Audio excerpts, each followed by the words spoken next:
Sony have recently registered 2 brand new cameras that are being released in 2025. And thanks to all of the leaks on the internet, we know pretty much everything there is to know about at least one of these cameras. Now, the first camera is believed to be the Sony FX2 that is coming out on the 28th of May. And the second camera is the much anticipated Sony A7V that people have wanted for a very long time. Now, with the FX2, we beg the question, what on earth is Sony thinking with this camera? Now, Sony has a great pedigree for making incredible cameras and great lenses, and I am a massive lover of Sony. I've got a Sony A7 IV, which is what I'm recording this on right now, and I've used Sony cameras for a very long time. Now, there's loads of great camera manufacturers out there. DJI make arguably the best pocket cameras on the market, and Canon and Lumix have recently released some brilliant, mind-blowing cameras. Fujifilm have released a great camera that rivals the Leica Q3. But Sony, in my opinion, are the best. And you're free to disagree with me in the comments and have your own opinion. But for me, I've used other cameras and I just love Sony and I just keep coming back to them. But I'll circle back to this question. Because of the internet and all the leaks that are now online, we pretty much know from a load of trusted sources and a load of news sources that are all coming to the same conclusion and bringing the same evidence to the table. We pretty much know what the specs are going to be for the camera released in May.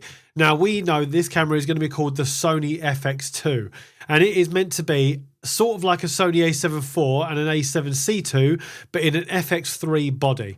Now, I'll circle back to this question again. What on earth are Sony thinking with this camera? For a camera company that have got such great pedigree for making amazing cameras that fits everyone's budget, whether you're a photographer, a filmmaker, or a hybrid that wants both, they have something for everyone. But this camera, I don't really know what the point is of it. Now, looking at the specs, it is meant to have a tiltable viewfinder, which that's great. That should be something pretty amazing and something that we need.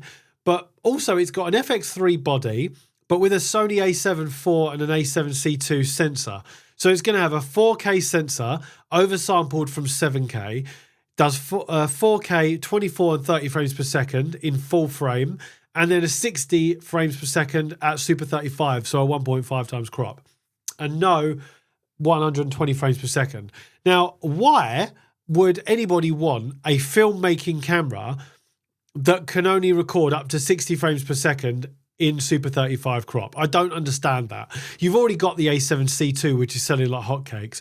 You've already got the A7 IV, which is still a big seller, even though it's 3 or 4 years old at this point.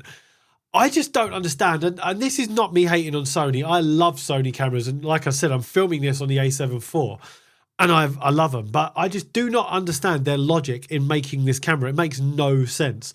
Most people are probably just going to buy the A7C2. I'm going to get the Sony A7C2 because I love it. I'm not going to buy this camera. I don't see the need for it. Yes, it's going to have their latest autofocus processor. Yes, it's going to have an FX3 body, so it's going to be better for heat management. But the A7C2 already has great heat management. It doesn't really have any issues with heat management anyway. So I don't really see the issue with that. 33 megapixels, amazing. It's going to be great for video, but the FX3 is still going to be better in low light. 32-bit float audio recording, that's going to be good via XLR support. So if you're recording via an XLR mic, you're going to have 32-bit float recording. So the things that actually make a difference are the tiltable screen, the latest processor, heat management, 32-bit float recording. That's pretty much it that's going to be in this camera that is people are going to want. Other than that, I don't really understand the place in the market for this. Now, I'm interested to see if Sony do anything different. Maybe they've got a brand new 33 megapixel sensor or a similar sensor that can do 4K 120. If that's the case, then we're talking about something completely different. If you've now got a camera that can shoot, and I've said for ages to Sony that I would love an FX3 just with a new sensor that you can take photos with, because the FX3 only has a 12 megapixel sensor. Now, yes, it's not for photos, I'm aware of that, but if you've got the camera anyway and you want to take a photo with it, you should have the ability to take a decent level photo. Now, yes, 12 megapixels for social media is going to be good enough, and it's still on a good quality camera. But I've said I would love something like a newly designed 24 megapixel sensor that can do 4K 120 without any crop, that can that still has exactly the same low light performance and ISO performance of the FX3. I've said I wanted that for a while. Now, maybe they're releasing that camera. But from all of the sources online and all of the trusted sources that this has come from, and it's all the same information. It's not people giving loads of different information. One saying it's 28, one saying it's 33, one saying it's 40 megapixel, one saying it's a new 12 megapixel sensor.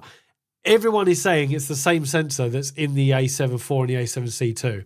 So I don't understand the logic in that. Now, like I've said, if we have a sensor that is maybe a new 33 megapixel or 28 megapixel or something like that can do 4K 120, then we're talking about a different ballgame, and that might be an amazing camera.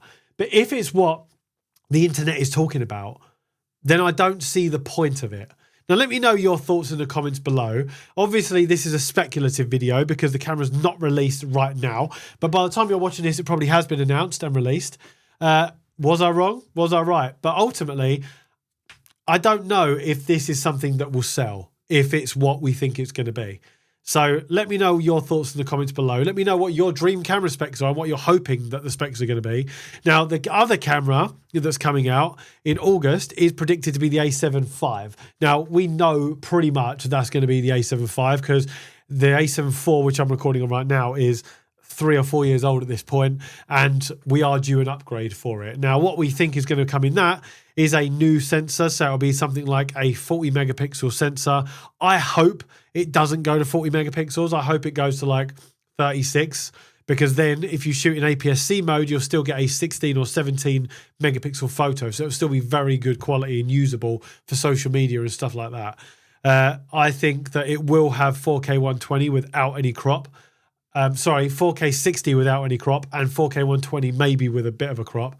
And it will also have the latest AI processor, the new multi-axis articulating screen, hopefully a better viewfinder and a better OLED screen, and better heat management, and dual CF Express Type A slots.